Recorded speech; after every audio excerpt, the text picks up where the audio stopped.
लक्षवेधी क्रमांक 1 हा? लक्षवेधी क्रमांक 1 लक्षवेधी सभापती महोदय वितरित केल्याप्रमाणे सभापती महोदय, खरं तर हा 1,00,000 कर्मचाऱ्यांचा संगणक परिचालक असेल, कर्मचारी असेल आणि ग्रामीण भागाशी निगडीत आहे. सभापती महोदय, आपण जर नगरपालिका गेलो, नगरपंचायतमध्ये गेलो तर सफाई कामगार असतं, सीओ असतं. तुम्हाला माहीत आहे का एका इकडे ग्रामपंचायतचं नगरपंचायत झालं का सगळ्या सुविधा देता तुम्ही, पण ग्रामपंचायतले सफाई कामगार आहे. ग्रामपंचायतले आम्ही पाहतोय क्लास 3 वाला क्लास 4 वाला चालवतोय आणि नगरपंचायतल्या लोकांसाठी तुम्ही सीओ सारखे अधिकारी, मुख्य अधिकारी देताय, त्याला ते दर्जा देतय. आणि मग गोरे साहेब, तुमच्याकडून अपेक्षा आहे, तुम्ही तर सातारा आणि सांगली जिल्ह्यातले पैलवान म्हणून याकडे पाहिलं पाहिजे. तुम्ही या ग्राम विकासाचं पालकत्व स्वीकारलेलं आहे आणि इथल्या ग्रामपंचायतचा गावात राहिला म्हणजे तो मेला. त्याला भाव भेटत नाही, त्याला आरोग्याच्या सुविधा भेटत नाही, शिक्षणाच्या सुविधा भेटत नाही. गावात जन्म घेणं म्हणजे पापाचं लक्षण असं समजतो आपण. ग्रामपंचायतल्या कर्मचाऱ्याला तिथं आपण कंत्राटी ठेवायचं आणि नगरपंचायतवाल्याला मात्र तिथं नियमित करण्याचं काम करत असाल तर हे चुकीचं आहे. तुम्ही ग्राम विकास मंत्री म्हणून पुढाकार घेऊन त्या कर्मचाऱ्याचं पालकत्व तुमच्याकडे आहे ना, अशा वेळेस सकारात्मक उत्तर येणं गरजेचं आहे. पहिले मी संगणक परिषद 6 प्रश्न आहे, 7 एक वेळा सूत्र विचारू का टप्प्याटप्प्यानं विचारू ते विचारू? हा नाही, पण प्रश्न 3 जो महत्वाचा आहे तो पहिला विचारा. 2 याच्यात संगणक परिचालक एक हा घटक आहे आणि एक ग्रामपंचायत कर्मचारी, असे 2 एकत्रित आहे. संगणक परिचालक 7 एप्रिल 2025 माननीय मुख्यमंत्री देवेंद्रजी फडणवीस साहेबांनी एक निर्देश दिलेला होता. तर बैठक झाली होती मी रायगडच्या उपोषणानंतर, आणि त्यांना सांगितलं का यांचं 20,000 रुपये मानधन करावं. ते आपण कधी करणार?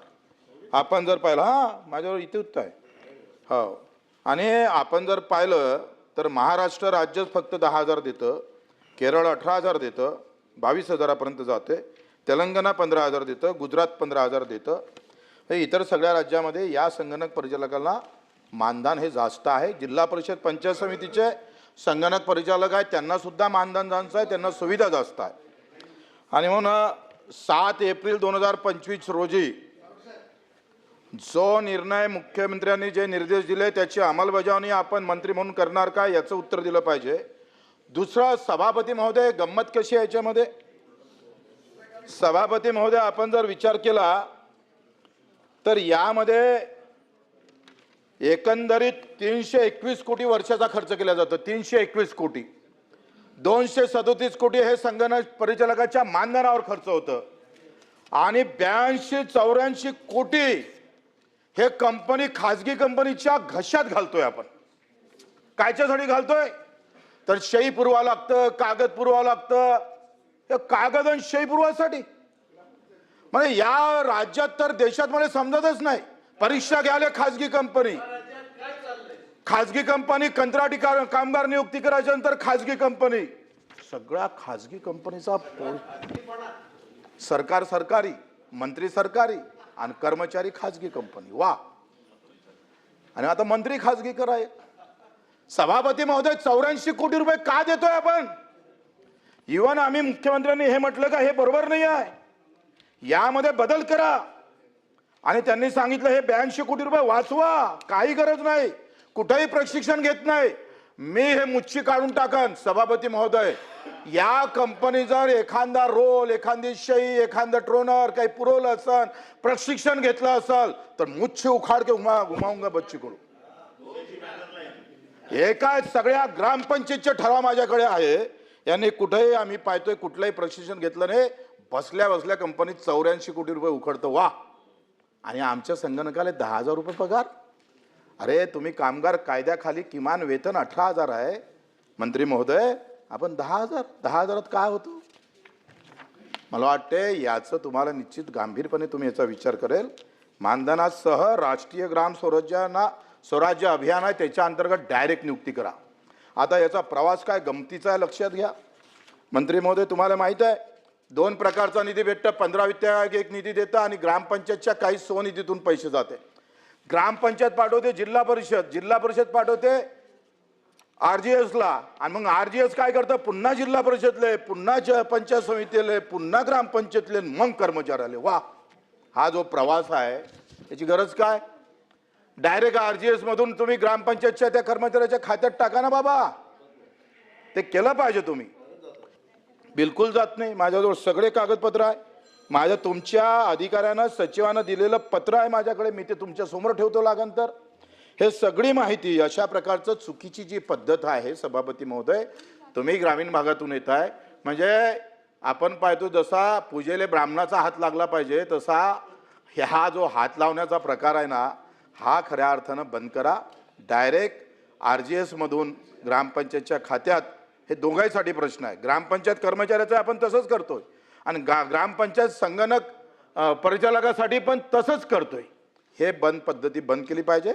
डायरेक्ट त्याच्या याच्यात पैसा गेला पाहिजे. हे झालं संगणक परिचालकाचं. आता ग्रामपंचायत कर्मचाऱ्याचे पुन्हा 3 प्रश्न आहे, ते नंतर विचारतो.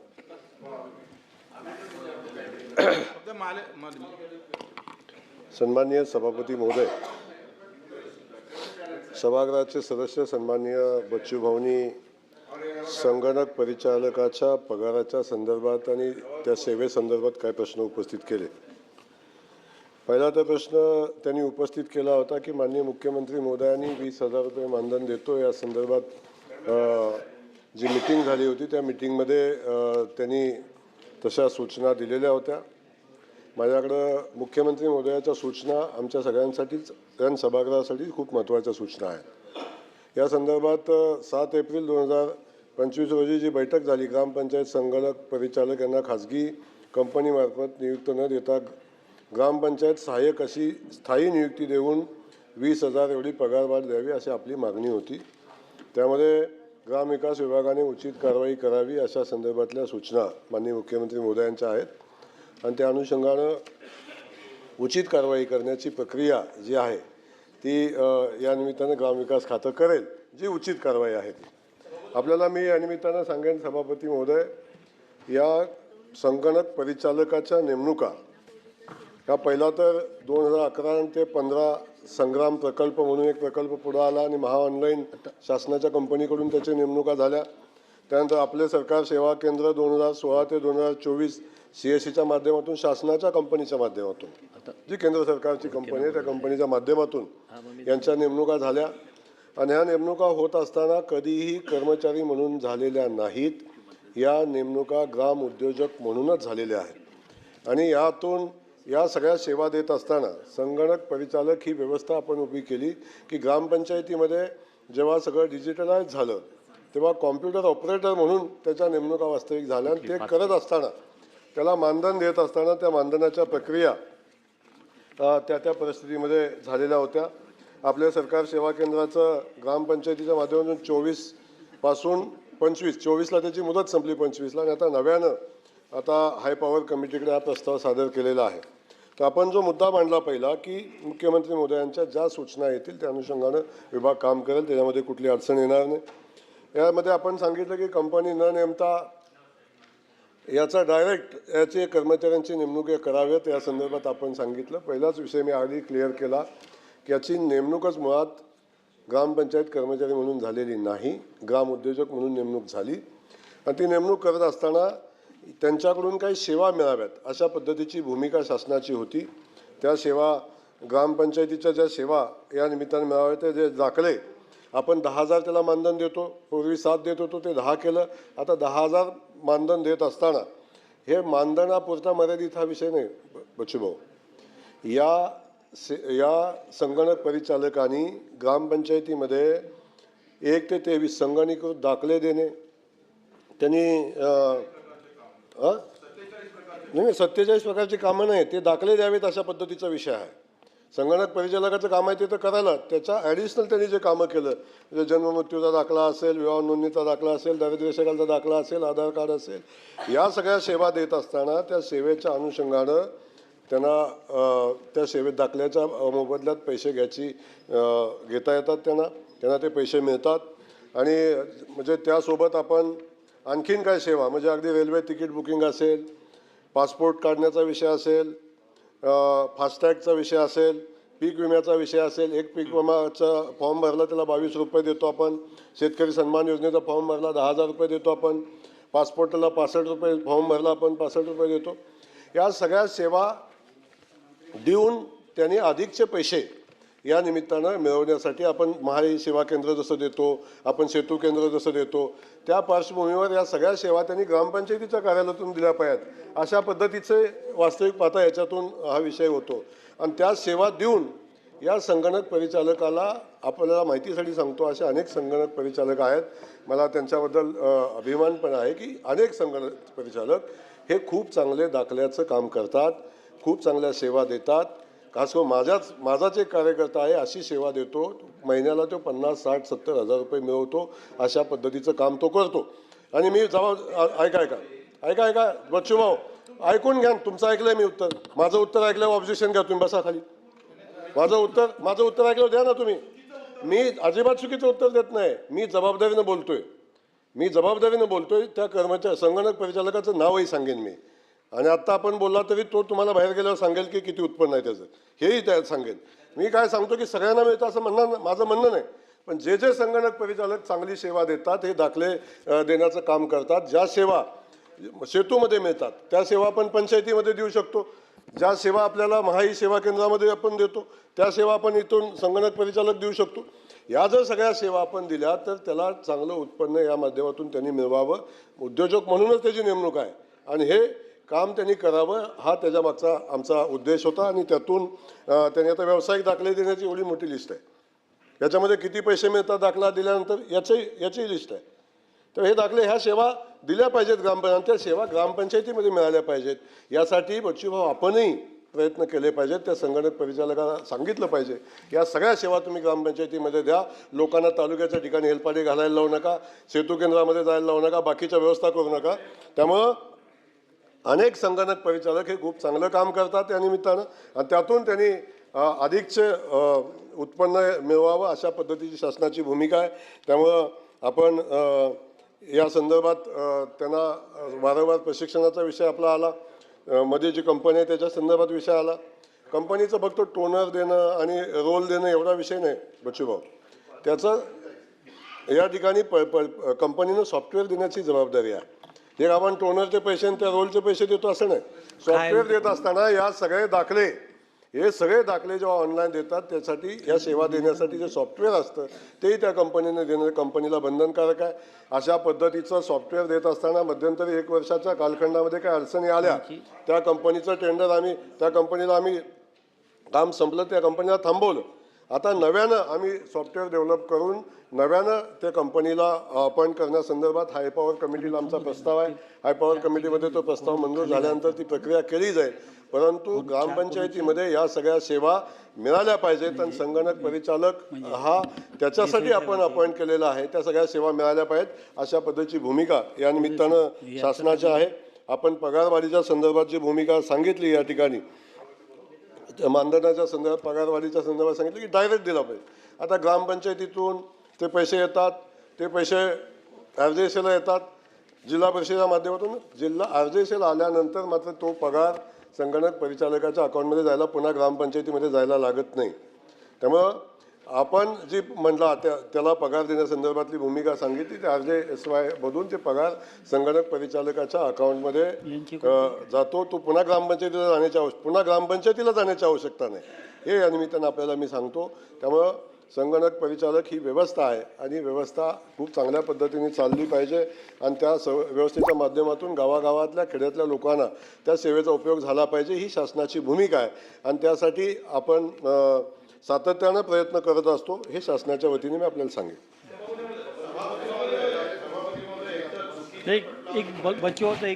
त्यांचं पटलावर येऊ नये, हा आपण ग्रामपंचायत निहाय हे संगणक परिचालक आपण नेमलेले आहे, हे तालुक्यावर नेमले नाही. मंत्री महोदयांना माझा लक्षात आणून द्यायचं आहे की तुम्ही जे सांगताय का हा बाहेर बसतं आणि बाहेरच कमावतोय, हे फार चुकीची माहिती कोणत्या अधिकाऱ्याने दिली ते मला समोर ठेवा. हे फार चुकीची माहिती येत आहे रेकॉर्डवर. अशी रेकॉर्डवर चुकीची माहिती येऊ नये. या ग्रामपंचायत परिचालक संगणक परिचालक असं त्याचं नावच आहे, त्यानंतर तो तालुक्यावर बसवता काही संबंधच नाही आहे. माझं पहिले ऐकून घ्या तुम्ही, आता मी तुमचं ऐकून घेतलंय. माझं असं म्हणणं आहे का हा कुठल्याही प्रकारची वेगळ्या पद्धतीनं कुठं काय बसतं, तर तुमचं असं म्हणणं आहे का एखाद्या हॉस्पिटलमध्ये सरकारी रुग्णालयात एखादा डॉक्टर आहे त्याचा खाजगी हॉस्पिटल आहे त्याच्यातून किती पैसे कमवतो हे सांगताय? एखादा आमदार आहे तो कमिशन किती खातं हे सांगायचं आहे का तुम्हाला? हे अशा पद्धतीनं टवाळणी करू नये. माझं काय म्हणणं आहे का त्याला भेटणारं मानधन 10,000 आहे, ते वाढलं पाहिजे. तो कर्मचारी आहे का कामगार आहे ते सांगितलं पाहिजे. कोण आहे तो, कर्मचारी आहे का कामगार आहे, याचं उत्तर द्या तुम्ही. तुमच्या ग्रामपंचायतचा आणि खाजगी कंपनीला तुम्ही 84 कोटी देता कशाला? काय गरज आहे? कुठली आली ही कंपनी? आणि हेच पैसे त्या संगणक परिचारकाला द्या ना तुम्ही, त्याला का देत नाही? आणि मग मुख्यमंत्र्यांनी सांगितलं का केला याला ग्रामपंचायत सहाय्यक म्हणून नेमा आणि त्याला 20,000 वाढवून द्या. आणि हे ते आम्ही पाहतोय जिल्हा परिषद, मग पंचायत समिती, मग कंपनीतून मग ग्रामपंचायतचा तो सहाय्यक याच्यात पगार जातं. हा जो प्रवास आहे तो थांबवा. असे दोनच उत्तर तुमच्याकडून आम्हाला अपेक्षित आहे. पहिला बच्चू भाऊ, आपण माझं उत्तर व्यवस्थित ऐकलं असतं तर ह्या प्रश्न विचारायची आवश्यकता भासली नसती. मी कधी सांगितलं नाही की तालुक्या लेवलला बसून तो करतो, ते ग्रामपंचायतीमध्येच ह्या सेवा दिल्या पाहिजेत हा विषय येतो. आणि या पैसे भेटतात या संदर्भात या सेवा देत असताना या सेवा ग्रामपंचायत संगणक परिचालकाला तो सेवा देण्याचा अधिकार आहे आणि तो अधिकार त्याला दिलेला आहे. आणि त्या संगणक परिचालकानं ग्रामपंचायतीमध्ये बसून ग्रामपंचायतीचं ऑफिस, कॉम्प्युटर ग्रामपंचायतीचं ऑफिसमध्ये बसून या सेवा या गावातल्या जनतेला देणं अपेक्षित आहे. त्यामुळे त्याने तालुक्यात बसावं नाही बसावं, मी तालुक्यामध्ये सेतूची सेवा असते ती तालुक्यात जाऊन लोकांना सेवा घ्यायला लागते, ते गावागावामध्ये मिळते हे तुम्हाला सांगितलं. त्यामुळे उत्तर जर व्यवस्थित ऐकलं असतं तर एवढा ताण घ्यायची गरज भासली नसती.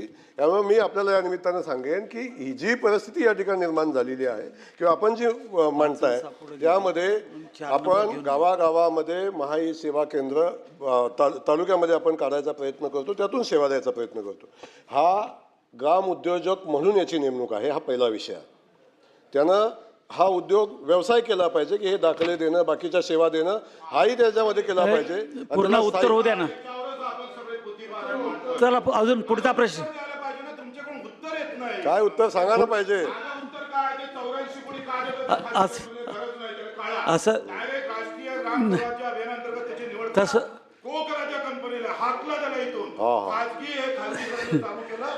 थांबवलं पाहिजे.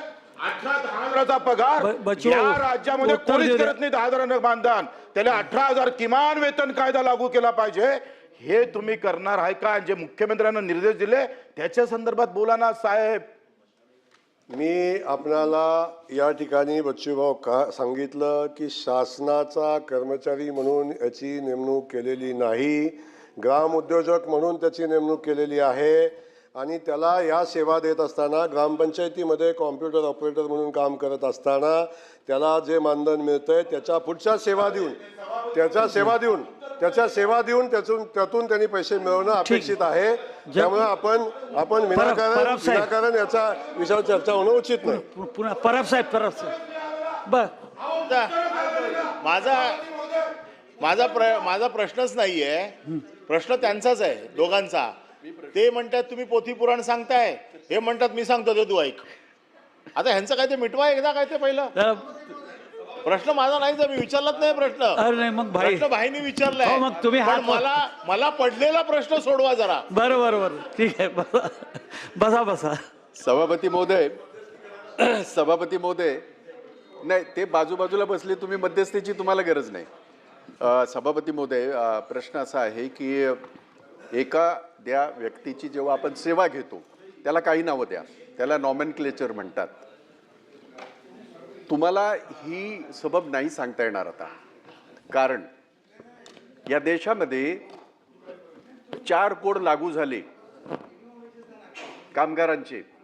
29 कायद्यांचा कडबोळ करून 29 कायदे घशात घालून 4 कोड तयार झाले.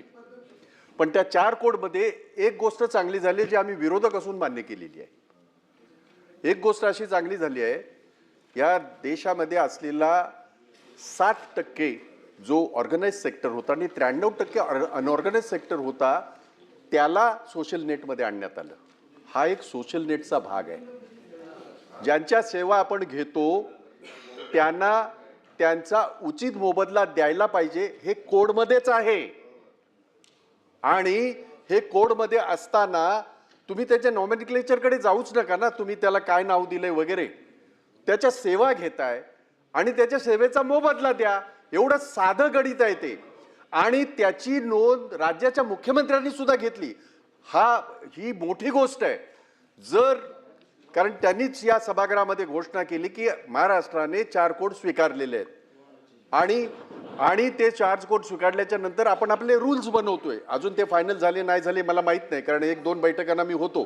त्याच्यानंतर काय झालं मला माहित नाही. पण प्रश्न तिथेच निर्माण होणार आहे, ज्याच्या सेवा घेतो त्या माणसाला, त्या व्यक्तीला आपल्याला त्याचं मानधन दिलं पाहिजे किंवा त्याचा पगार दिला पाहिजे. हे महत्वाचं आहे. आता त्यांच्या म्हणण्याप्रमाणे किंवा कोडमध्ये डिफाईन केल्याप्रमाणे खरं तर सुरुवातीला जेव्हा कोड देशामध्ये जाहीर झाले तेव्हा मिनिमम वेज 22,000 झाला होता. आणि हे देशातल्या पंतप्रधानांनी ज्या दिवशी संसदेत बोलले, तुम्ही असाल तेव्हा, त्याच्या बाहेर आल्यावर त्यांच्याच आजूबाजूचे सगळे कोर्टात गेले आणि त्याच्यावर स्टे आणला. आता तो 18,000 झालेला आहे. ही वस्तुस्थिती आहे, कुणाला काय वाटलं तरी. आणि म्हणून साधी गोष्ट, साधा प्रश्न आहे. 4 कोड लागू झाल्याच्या नंतर ज्यांच्या सेवा आपण घेतो सरकार घेते. आता तर प्रायव्हेटला सुद्धा लागू झाले, सरकार घेते. त्यामुळे इतर राज्याने त्याला मानधन म्हणा, काही म्हणा तुम्ही, इतर राज्यांना काय अडचण नाही का ती? जे आपण सांगताय तशाच धर्तीवर त्यांनी सुद्धा घेतले असतील. आंध्रचं त्यांनी उदाहरण दिलं, त्यांनी बाकीच्या राज्यांचं उदाहरण दिलं. आणि म्हणून आपण मुख्यमंत्र्यांनी सांगितल्याप्रमाणे यांना मी मिनिमम वेज म्हणणार नाही, मानधनच म्हणेन. तुम्ही म्हणताय म्हणून. खरं तर 4 कोड लागू झाल्यावर त्याला तुम्हाला मानधन हा शब्दच नाही वापरता येणार. तरी सुद्धा 18,000 हा जो काय मुख्यमंत्र्यांनी 20,000चं जरी उद्बोधन केलं असेल किंवा त्यांनी उद्बोधन केलं असेल किंवा सांगितलं असेल तरी सगळ्यांनाच लागू आहे. प्रश्न घ्या ना. म्हणून त्या सगळ्या ह्या संगणक चालकांना आपण नवीन कोड प्रमाणे 18,000चं त्यांना मानधन देणार का? मी पगार बोललोच नाही, मानधन देणार का? थोडक्यात आदरणीय भाईंचा अभ्यास खूप मोठा आहे याच्यावरचा. मी त्या सखोल अभ्यासात जाणार नाही. मी उत्तर देत असताना मी क्लिअर सांगितलेलं आहे की या सगळ्या सेवा देत असताना केंद्र संचालक म्हणून जेव्हा आपण संगणक परिचालक म्हणून काम करतो, ज्या ग्रामपंचायतीच्या सेवा आपण देतो, कॉम्प्युटर ऑपरेटर म्हणून ज्या सेवा देतो, त्याच्यासाठी 10,000 रुपये त्याला दिले जातात. पण तिथून पुढं आहे का, जन्म मृत्यूचा दाखला, विवाह नोंद दाखला, दारिद्र्य रेषेखालचा दाखला, ग्रामपंचायत येणे बाकी नसल्याचा दाखला, निराधार योजनेचा दाखला, या सगळे दाखले देत असताना ही दाखल्यांची यादी आहे की हे दाखले देत असताना त्याला किती पैसे मिळतात याचं आहे. घरकुल योजनेचा अर्ज भरला 20 रुपये, अतिक्रमणाचा 32 रुपये. ऐकून घ्या. आता अस्मिता योजना याला 4 रुपये, शेतकरी सन्मान योजना 10 रुपये. या प्रत्येक दाखले जेव्हा ही सेवा आपण पुरवतो तेव्हा त्याला सेवेचा मोबदला घेण्याचा अधिकार आहे. यातून त्याला सेवेतून पैसे मिळतात आणि ती सेवा जर सर्वोत्तम त्यांनी दिली तर याच्यातून त्याला अधिकचं उत्पन्नही मिळतं. ही सेवा देऊन उत्पन्न घेण्याचा हा विषय आहे. त्यामुळं आपण सेवेचाच पैसे जी सेवा आपण दाखल्याच्या माध्यमातून देतोय त्याचे पैसे देण्याची प्रोव्हिजन आहे. त्यामुळे अशा पद्धतीनं आपण जे सांगता ते बिलकुल योग्य नाही. याच्यामध्ये शासन त्याच्या सेवेचे पैसे देतं. खोत साहेब, ग्रामपंचायत किती, काही ग्रामपंचायत तर एकही दाखले दिवस भरात निघत नाही. महिन्याभरात 10 ते 15 दाखले होते. म्हणजे लक्षात घ्या ना. सभापती महोदय, चला पुढचा खोत साहेब. लक्षवेधी बच्चूभाऊनी या ठिकाणी मांडलेले आहे. सभापती महोदय, संगणक परिचालकांचं महत्त्व गाव पातळीवर ग्रामपंचायतीच्या दृष्टीनं अत्यंत महत्त्वाचं आहे. डिजिटल महाराष्ट्र आपले सरकार सेवा केंद्राच्या माध्यमातून ही सुविधा मिळत असते.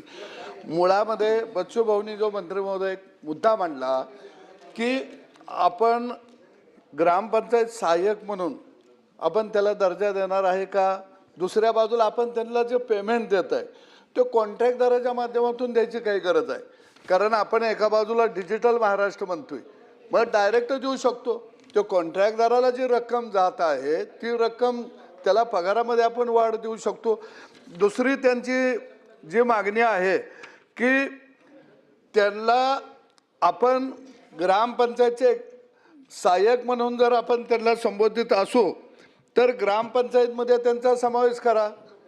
तर किमान त्यांना आज निंदायला येणाऱ्या शेतावरच्या माणसाची हजेरी, बाईची हजेरी आहे 500 रुपये. आणि हे 12वी झालं, या कॅम्प्युटरचा काहीतरी कोर्स त्यानं घेतला असेल, निदान निंदायला येणाऱ्या बाई एवढी तर हजेरी देऊया त्याला.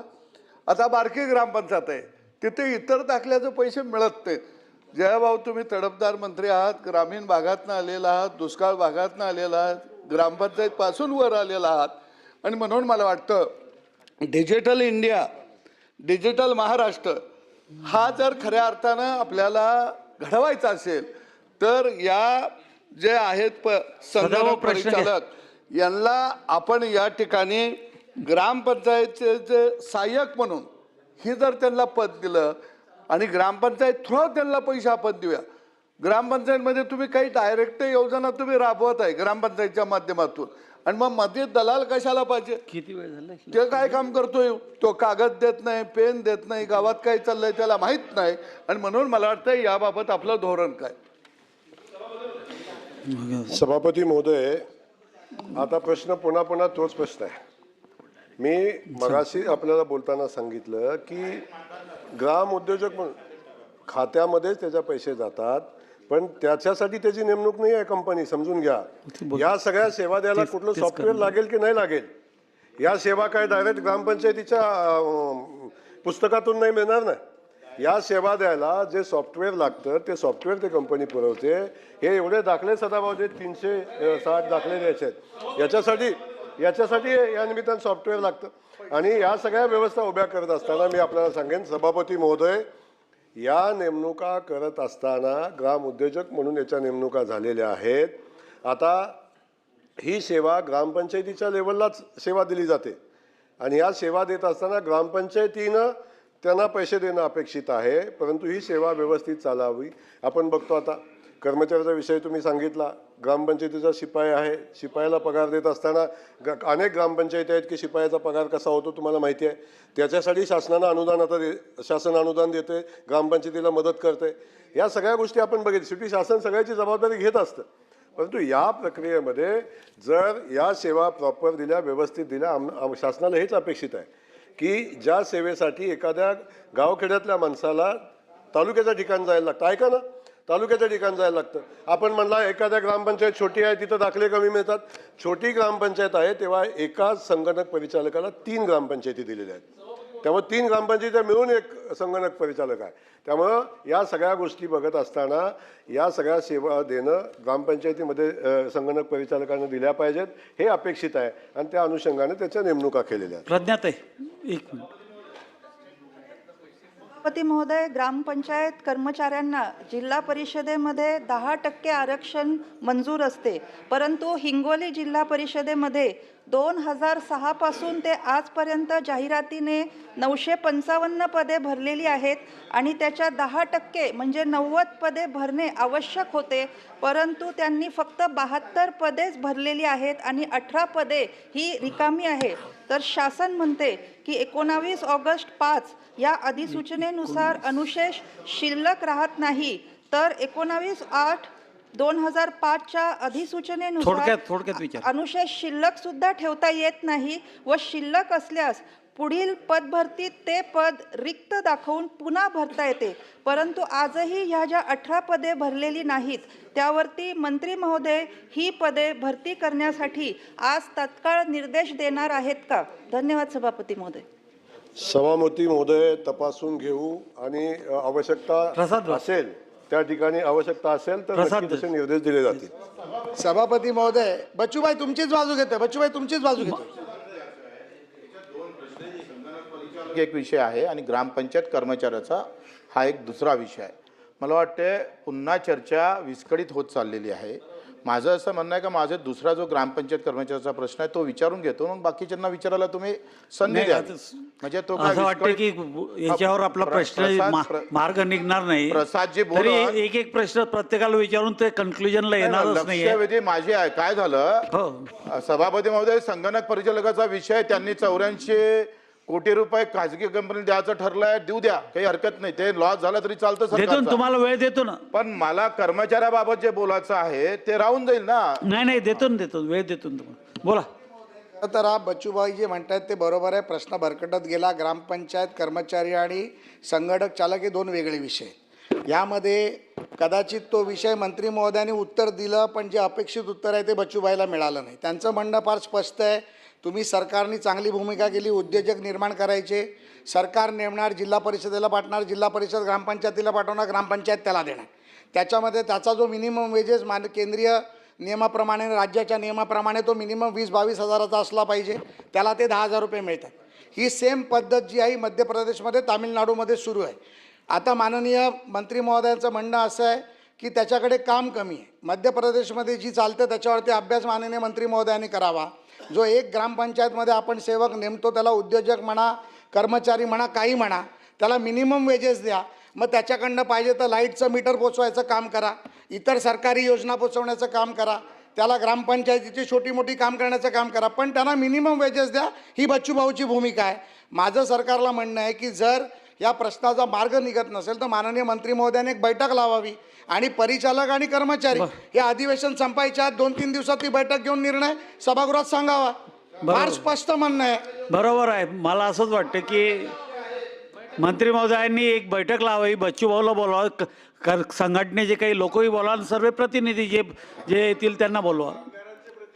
हो, तेच सभापती महोदय, आदरणीय लाड साहेबांचा मिनिमम वेजेसवरचा अभ्यास खूप चांगला आहे आणि त्या संदर्भातल्या अनेक सेवा त्यांच्या कंपनी देत असते, त्यांचा नक्की सल्ला घेतला जाईल, त्या सल्ल्याला अडचण येणार नाही. परंतु या ठिकाणी मी पुन्हा सांगतोय, सभागृहात झालेल्या चर्चेतनं चुकीचा मेसेज जाऊ नये. सन्माननीय लाडसाहेब प्रश्न विचारतात, लाडसाहेब प्रश्न विचारलाय, उत्तर पण ऐकलं पाहिजे ना. हां, म्हणून माझं सांगणं आपल्याला आहे की सभागृहाच्या माध्यमातून चुकीचा मेसेज जाता कामा नये. या सेवा देत असताना 10,000 रुपये हा बेस आहे. 10,000 रुपये आपण त्यांनी सेवा दिली, सेवा नाही दिली, काय केलं तरी 10,000 रुपये आपण त्यांना देतोच. त्याच्यानंतर ज्या अधिकच्या सेवा त्यांना देणं अपेक्षित आहे त्या प्रत्येक सेवेचा मोबदला आपण त्याला देतोय. प्रत्येक सेवेचा त्याला मोबदला देतोय, प्रत्येक दाखल्याचा, प्रत्येक सेवेचा मोबदला त्याला देतोय. त्यामुळे आपण जो विषय मांडला या ठिकाणी तो मिनिमम वेजेसचा विषय येतो, तो वेगळा विषय आहे, हा विषय वेगळा आहे.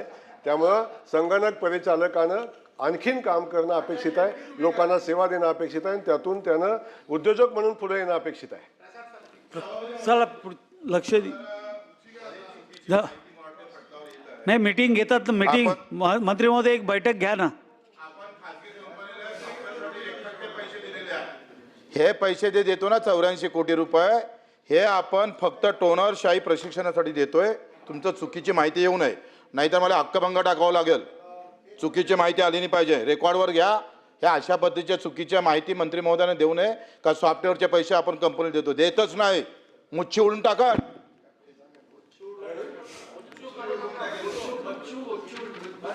आता मी ग्रामपंचायत कर्मचाऱ्याचा विषय घेऊन येतोय. ग्रामपंचायत कर्मचाऱ्याचं आपण उत्तरात असं म्हटलं आहे, ग्रामविकास विभाग अधिसूचना 19 ऑगस्ट 2025. आपण 10% आपण ग्रामपंचायत कर्मचाऱ्यामधून 10% आपण क्लास 3-4 ची नियुक्ती करतो. बच्चूभाऊ 25 मिनिटं झाले. पण आता हे ग्रामपंचायत कर्मचाऱ्याचा विषय तुम्ही घ्या लवकर घ्या. हा, मी लवकर घेतो. आता तुम्ही सांगा, अनुकंपाच्या धर्तीवर याच्या नियुक्त्या केल्या पाहिजे. हा ग्रामपंचायतचा कर्मचारी त्याला 10%तून क्लास 4 क्लास 3 देणं गरजेचं आहे आणि आपण तो शासन निर्णय पण केलेला आहे. ते दरवर्षी नियुक्त्या करणं गरजेचं आहे. रिक्त झाले का त्याच्या नियुक्त्या झाल्या पाहिजे. त्या रिक्त जशा होते तशा नियुक्त्या आपण करणार काय, आणि 3 वर्षापासून बंद पडलेली जी प्रक्रिया आहे ते लगेच सुरू करावी, पहिला प्रश्न. दुसरा प्रश्न आहे का आपण यावलकर समिती 2015ला नियुक्ती केली, 17ला त्याचा अहवाल आला, 17 पासून अजूनपर्यंत आकृती बंद आपला अजूनही निश्चित केला नाही. तो किती दिवसात करणार? 10 दिवसात, 15 दिवसात, 1 महिन्यात? त्याची आम्हाला तारीखवार दिलं पाहिजे. तिसरी गोष्ट आहे का मुख्यमंत्री महोदयांनी हे मीटिंगमध्ये स्पष्ट सांगितलं होतं का तुम्ही वसुलीची अट ग्रामपंचायत कर्मचारी म्हणजे जो सफाई करतं, पाणी सोडतं, तिकडे दाखले पुरवतो त्या बिचाऱ्या कर्मचाऱ्याला अट काय लावल्या यांनी लक्षात घ्या. बीडीओला अट नाही, ग्रामसेवकाला अट नाही, कर्मचाऱ्याला अट आहे. वसुली करावं लागेल 80%. उत्पन्न असेल तर तुम्हाला देऊ. वाह, बड़े शहर है तो डर जाते हो और छोटा आता है तो उजागर बन जाते हो. वाह, म्हणजे तुम्ही सांगा त्या बीडीओचा काही संबंध येत नाही वसुली, त्या ग्रामसेवकाचा काही संबंध नाही, सरपंचाचा काही संबंध नाही, आणि कर्मचाऱ्याला वसुलीची अट, उत्पन्नाची अट, ती अट न ठेवता, कुठली अट न ठेवता त्याचं मानधन त्याला दिलं पाहिजे, चला, 3 प्रश्न त्याचा आहेत निर्णय त्याच्यावर. घेतला पाहिजे.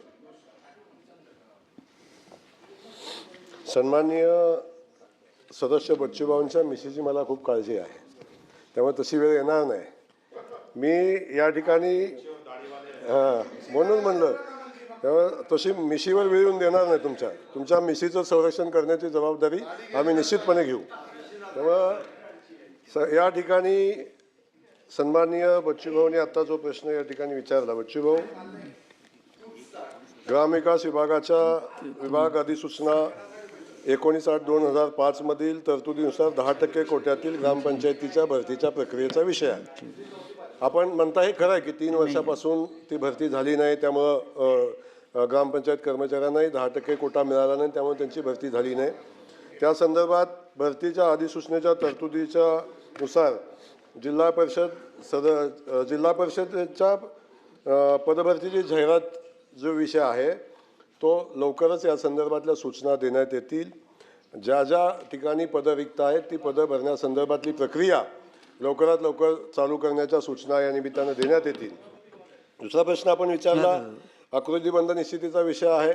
या विषयावर आता खूप मोठं संशोधन आपण सातत्यानं चालू आहे, परंतु मी आपल्याला या ठिकाणी सांगेन, ग्रामपंचायत कर्मचाऱ्यांना मिनिमम वेजेसचा जो विषय आहे या संदर्भात शासनानं या ठिकाणी 22/6/2022 रोजी शासन निर्णयानुसार कर्मचारी यांना कामगार विभागाच्या दिनांक 10 ऑगस्ट 2020 रोजीच्या अधिसूचनेनुसार किमान वेतनाचा कायदा लागू केला आणि त्यानुसार कुशलसाठी किती द्यायचं आहे, अकुशलसाठी किती द्यायचं आहे, आकृतीबंधाचा विषय प्रक्रियेत आहे, त्याही संदर्भातल्या सूचना आपण देऊ. लगेच आपण सूचना देऊ आकृतीबंध निश्चितीच्या लक्षवेधी सूचना आपण नंबर देऊ. क्रमांक. दुसरा विषय आहे वसुलीच्या अटीतला. वसुलीच्या आता अटीतला या विषय जो आहे, संदर्भात मंत्री महोदय, या संदर्भात वसुलीच्या बैठक- अटीचा विषय आहे. वसुलीच्या अट आपण या निमित्तानं काढलेली आहे शासनानं, वसुली अट उत्पन्नाची. आता त्याच नवीन त्याच्यामध्ये जो उत्पन्नाच्या अटीचा विषय आलेला आहे या संदर्भात मी एक बच्चूभाऊ आपल्याला सांगेन. शेवटी एक आहे की ही संस्था जगली पाहिजे, वाचली पाहिजे, त्याचा उत्पन्नही मिळालं पाहिजे. म्हणून फक्त ग्रामपंचायत कर्मचाऱ्याची जबाबदारी नाही आहे. त्यामुळं अशा पद्धतीची जी उत्पन्नाची अट आहे ही आपण उत्पन्नाची अट आपण काढू. ग्रामपंचायत कर्मचाऱ्याला पगार देण्यासंदर्भात उत्पन्नाची अट घालणार नाही, कारण शेवटी जबाबदारी सामुदायिक आहे. शेवटी ग्रामसेवक आहे, ग्रामपंचायत बॉडी आहे, या संदर्भात जी अट आपण आहे उत्पन्नाची अट आपण त्या संदर्भातल्या सूचना आपण देऊ. बच्चूभाऊ आपल्या मिशीची काळजी घेऊ. हां, लक्षवेधी क्रमांक आता